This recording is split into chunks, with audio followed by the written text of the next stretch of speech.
Agora nós vamos falar um pouco sobre a produtividade dos nossos solos, a produção, e tentar fazer uma relação, por que que existem essas produções diferentes no nosso país.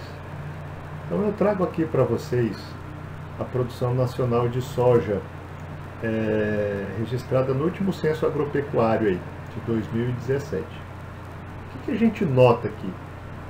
Que nosso país produziu aproximadamente 103,7 milhões de toneladas de grãos de soja, que a região norte, em volume de produção, dentre as 5 regiões, foi a que menos produziu, né, com 3,89 milhões de toneladas.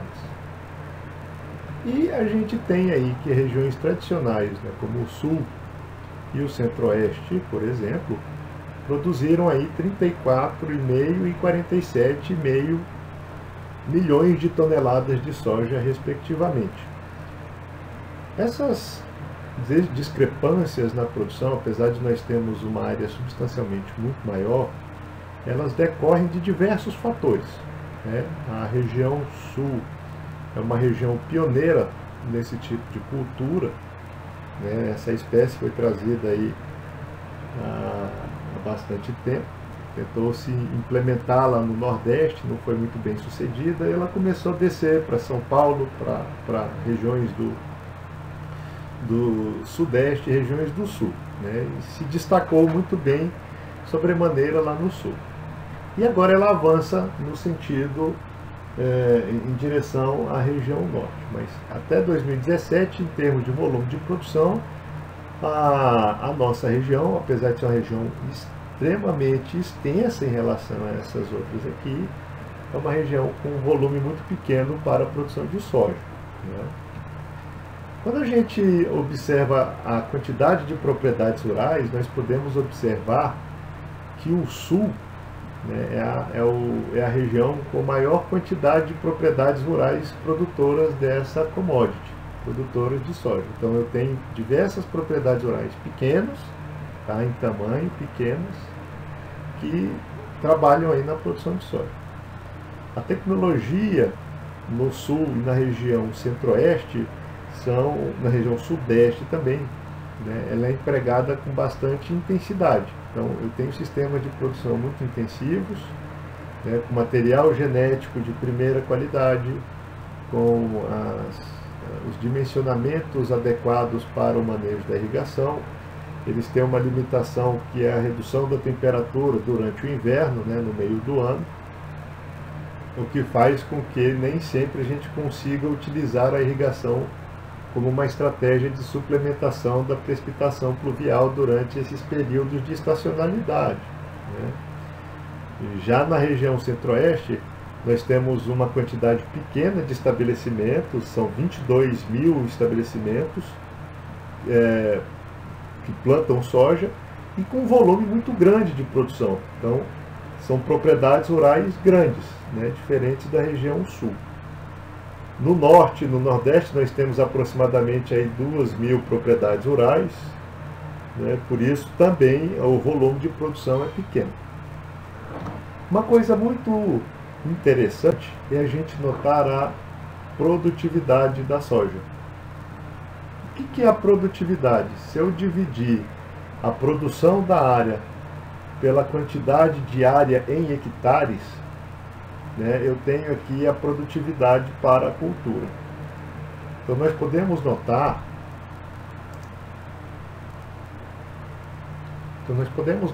que a região sudeste, apesar de ter um volume baixo de produção, né, ser inferior inclusive a do nordeste, com 8,7 milhões de toneladas de produção, é uma das regiões que a produtividade é maior.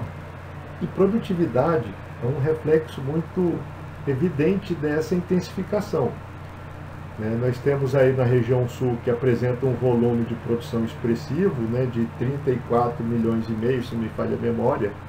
Na região centro-oeste, 47 milhões e meio de toneladas. mas uma produtividade menor, né? 3,5% para o sul e 3,4% para o centro-oeste. Já na região sudeste, nós conseguimos ali obter 4 toneladas de grãos de soja por hectare. O que é isso, né? Por que essas regiões conseguem uma produtividade expressiva?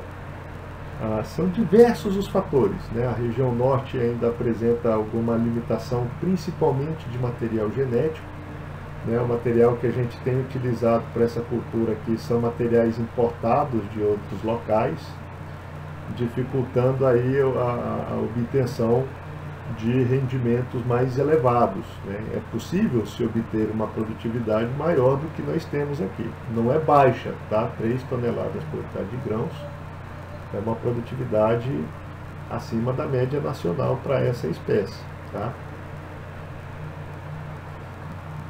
Bom, e mandioca, que a gente né, um estado aí bastante promissor para essa espécie. Como é que nós estamos aí quando a gente faz uma avaliação dessa cultura, dessa espécie?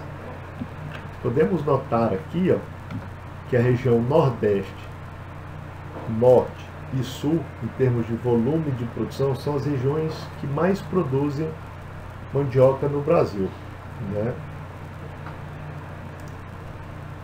E são diversos os motivos. Assim como a soja está muito bem consolidada na região sul, na região centro-oeste, a mandioca aqui na região norte e nordeste é uma espécie bastante cultivada. Você encontra ela com frequência nas propriedades rurais, como forma de obtenção de alimento mesmo, né, de subsistência, produção de farinha para comercialização e consumo, né? Então é uma espécie bastante cultivada, com volume expressivo aí para a região nordeste, norte e a região sul também. Só que quando a gente avalia a produtividade, a região norte e a região nordeste são as regiões com a menor produtividade em relação ao sudeste, centro-oeste e sul. O sul, que é uma região significativamente menor do que a nossa, né, tem um volume grande de produção de mandioca porque é eficiente em produzir, né? A produtividade da mandioca é expressiva, principalmente quando a gente compara com a região norte e com a região nordeste. E como é que o sul consegue produzir um volume grande de mandioca? Vejamos aqui, nós temos na região norte com 3,85 milhões de quilômetros quadrados, o nordeste com 1,5 milhão de quilômetros quadrados e a região sul com 0,57 milhões de quilômetros quadrados. Para a gente relembrar, a produtividade da região sul é maior do que da nossa região e do nordeste, fazendo com que, tendo uma região quase 8 vezes menor em relação à nossa, seja o responsável aí por um dos maiores produtores em volume de mandioca, junto com a gente e com a região nordeste, né? Por quê? Fica essa reflexão, né?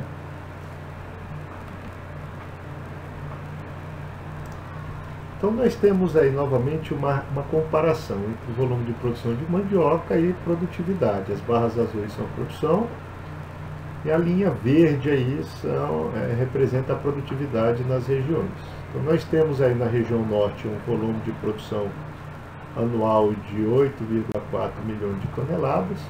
O sul em segundo lugar aí com 5,9 milhões de toneladas. O nordeste em terceiro com 4,8 milhões de toneladas. Porém, a produtividade da região sul é a maior. É o segundo maior produtor em volume, a região sul, mas a produtividade é a região mais eficiente no que tange aí a espécie, né, a mandioca. Consegue uma produtividade aí de 22,60 toneladas por hectare de mandioca.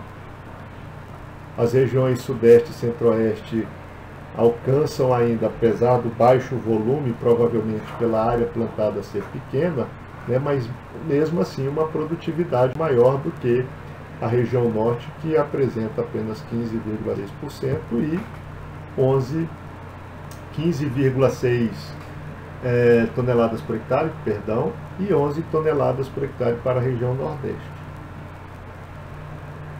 Por quê? Que, apesar de ter um volume expressivo de produção, a produtividade dessa espécie, principalmente na região Norte e Nordeste, é baixa, né, visto aí o que nós podemos observar na região Sul. Grande parte das lavouras, aí, das áreas cultivadas com mandioca, são realizadas no que a gente chama aqui no Norte de plantio no topo.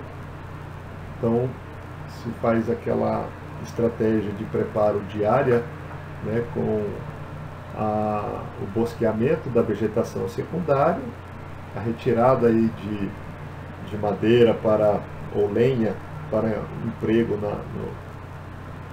nos fornos, né, na construção de cercas, se derruba isso daí, né, se enleira esse material e aplica o fogo como ferramenta de limpeza da área. Essa estratégia faz com que as cinzas que compunham a matéria seca das plantas seja diretamente disponibilizada para as lavouras, né, para as culturas que serão plantadas ali. Então a fertilidade desses solos a curto prazo é uma fertilidade boa, mas essa técnica a longo prazo diminui a produtividade das espécies que são cultivadas ali. E essa é uma estratégia bastante evidente na nossa região ainda, né, por dificuldade de aquisição de implementos, de organização para a utilização desses implementos por associações, cooperativas, né? Enfim, as estratégias de cultivo da espécie da mandioca aqui, elas ainda não são condizentes com essas produtividades alcançadas em regiões onde a tecnologia já está mais avançada, o emprego da tecnologia já está mais avançado. Bom, diversas coisas podem contribuir para essa eficiência reduzida da nossa região em produção. Vocês podem notar, né, que eu comparei tanto uma cultura que não é a tradição da nossa região, quanto uma cultura que é, né, a soja e a mandioca. A mandioca é uma espécie que indiscutivelmente tem, né, uma abrangência aí nas lavouras aqui no nosso estado do Pará, por exemplo. Então, não tem essa justificativa. A gente produz pouca soja porque não é a nossa expertise, tá? Mas a mandioca, que é uma espécie bastante difundida na nossa região, a gente tem um potencial de aumentar ainda a sua produtividade, né? Então, diversos são os fatores que culminam com esse baixo rendimento. Dentre esses fatores, a gente pode destacar o baixo consumo de fertilizantes, principalmente na região norte. Tá? Só para vocês terem uma ideia, de acordo com o IBGE, aqui o Brasil em 2014 aplicou apenas 183 kg por hectare de fertilizantes. Essa dose é uma dose muito baixa. Quando nós formos ver a definição das doses de fertilizantes no programa de adubação, tá, nós vamos ver que para um único nutriente existem recomendações que ultrapassam inclusive essa dose aqui. Tá? Pior fica quando a gente compara, quando a gente considera, né, mais de um fertilizante. Então, aplicar 183 kg por hectare de fertilizantes é uma dose baixa. Tá? O Brasil comercializou 14 milhões de nitrogênio, fósforo e potássio, de NPK. Né? Desses 14 milhões, 3,87 milhões foram para o nitrogênio, 4,85 para o pentóxido de fósforo, que é a forma de ocorrência nos fertilizantes fosfatados, de fósforo nos fertilizantes fosfatados, e 5,39 milhões de toneladas de K2O, né, para aplicação de potássio nos fertilizantes que têm o elemento. desses 14 milhões de toneladas de nitrogênio, fósforo e potássio que o nosso país comercializou, aqui na região norte foram comercializados apenas 3,47% deste valor, onde o Pará ficou atrás do Tocantins, com a comercialização de 173 milhões de toneladas. 173 mil toneladas, tá? E o Tocantins ficou em primeiro lugar. A região do Tocantins tem, juntamente ali com a Bahia, né, o Piauí e o Maranhão, a região de fronteira agrícola nova, aí, o Matopiba, tem se destacado aí na produção dessa commodity aí, da soja, né? Bom, Paragominas é um município aqui do estado do Pará, né, que está na vanguarda aí para esse tipo de agricultura, para esse modelo de agricultura. Eles têm adotado uma estratégia para o aumento dos níveis de fertilidade do solo, que é muito evidente nessas regiões que têm elevada produtividade. Eu mostrei para vocês agora há pouco, regiões do sul, sudeste e centro-oeste adotam uma técnica chamada de sistema de plantio direto, onde o foco é diminuir o preparo primário e secundário do solo, evitar o revolvimento do solo, mantendo, né, a estrutura do solo ao longo do tempo, sem incorporação de resíduos, né, sem incorporação de fertilizantes quando aplicados em cobertura. E é uma técnica de manejo e conservação do solo que, além de proteger o solo de forma física, com uma cobertura que diminui o impacto da gota da chuva, propõe um aumento no aporte de carbono no solo através da mineralização deste resíduo, tá? Bom, esse município de Paragominas, apesar de estar na vanguarda, é um município que adota ainda uma quantidade pequena de áreas com esse sistema de plantio direto, né, com 22% e 5%, quase 6% respectivamente, para as lavouras com milho e com soja. Esse município apresenta uma média de produtividade para essas culturas de 6,18 toneladas por hectare e 2,88 toneladas por hectare para milho e soja, respectivamente. A média para essas duas espécies no Brasil é de 5,5 para o milho e 3,3 para a soja. Então, o município de Paragominas está próximo aí do que se utiliza, ou melhor, está próximo aí do que se obtém de produtividade para essas duas espécies. Então, é um município que tem se organizado, né, através aí de cooperativas, de associações, e que tem, de certa forma, obtido resultados satisfatórios aí de produtividade em suas lavouras comerciais, basicamente porque tem adotado esse modelo de produção que é importado de outras regiões e que carece de adaptações para a nossa região, principalmente no que se refere a material genético, né?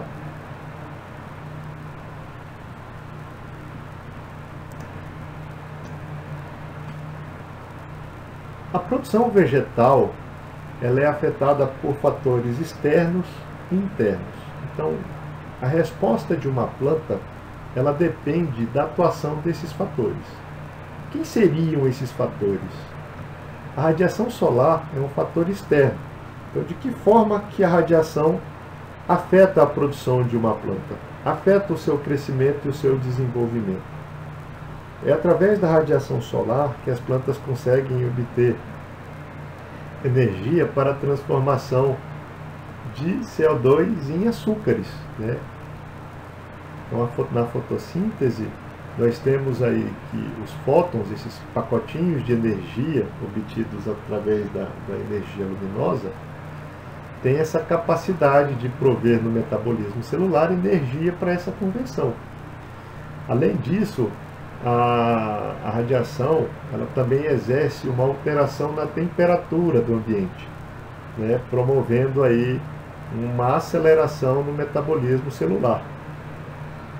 A luz também interfere nos períodos de reprodução para aquelas espécies sensíveis, né? Então, A alteração aí do fotoperíodo induz as plantas a saírem de um estádio vegetativo e ingressarem no estádio de reprodução, né, com o florescimento e a produção dos frutos.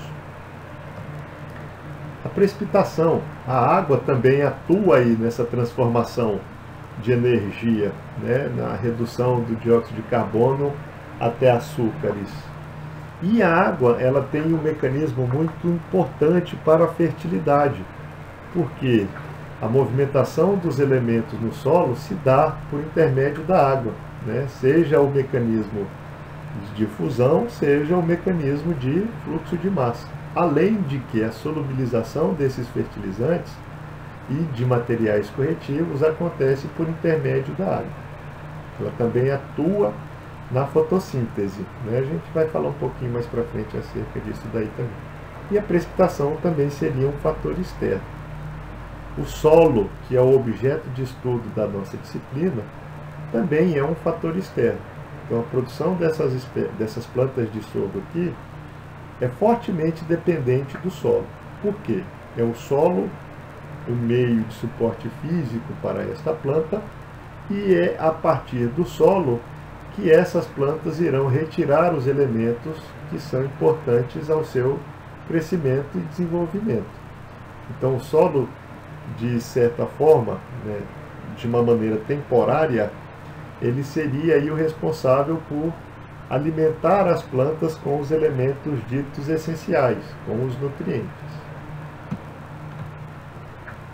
A condução da cultura também seria um fator externo. Então, o manejo, como por exemplo, o cultivo do solo, eliminação de plantas espontâneas, controle de patologias, né, seria um fator externo que interfere diretamente na produção de uma cultura. E eu tenho ainda o fator interno, que seria a planta. Mas de que forma a planta afeta a produção, a sua própria produção vegetal? Existem hoje diversas variedades e diversas cultivares de plantas de uma mesma espécie. Essas cultivares e variedades foram obtidas a partir de programas de melhoramento genético, onde plantas mais produtivas foram separadas, né, e foram propagadas para que pudessem alcançar o comércio. Nesses programas de melhoramento, os novos materiais genéticos selecionados são materiais genéticos altamente responsivos à fertilização. E juntamente com isso, esse material ele foi selecionado para apresentar uma eficiência fotossintética maior, com arquitetura de plantas mais apropriada para a penetração da radiação ao longo de todo o dossel, né, plantas com taxas aí assimilatórias de CO2 mais eficientes, plantas que respirem menos, né. Foram melhoradas com foco em resistência, patologias, pragas. Essa espécie, por exemplo, é uma planta bastante resistente a condições de déficit hídrico e absorção de nutrientes, como eu falei para vocês agora há pouco. Então, é possível que eu tenha para uma mesma espécie plantas com potencial de respostas diferentes à adubação. Tá? Por quê? Algumas variedades, quando foram selecionadas, algumas cultivares, quando foram selecionadas no melhoramento, elas apresentaram características referentes à eficiência de absorção. Algumas conseguem absorver mais nutrientes mais rapidamente do que outras variedades e cultivares, para a mesma espécie. Então, eu posso ter uma espécie de sorgo, tá? cujo duas variedades podem apresentar dinâmicas diferentes de absorção de nutrientes. Tá bem? Isso é fruto do melhoramento genético. Qual que é o ponto-chave dessa conversa a respeito disso daqui? Que essas plantas que foram melhoradas, elas respondem a essas condições, né, de fertilização, de condição de cultura, de irrigação ou precipitação, de melhor aproveitamento da radiação solar. Então, todos esses elementos, todos esses fatores que são influentes aí no crescimento dos vegetais, eles devem ser trabalhados de forma conjunta. Tá? A gente não pode isolar esses fatores achando que os resultados serão satisfatórios. Acontecerão os resultados, mas esses materiais foram selecionados, né, mediante essa condição de serem empregados com tecnologia. Então não adianta eu ter um bom projeto de irrigação e um projeto falho de manejo da fertilização. Não adianta eu irrigar e fertilizar se eu não realizar a condução adequada da cultura. Tá?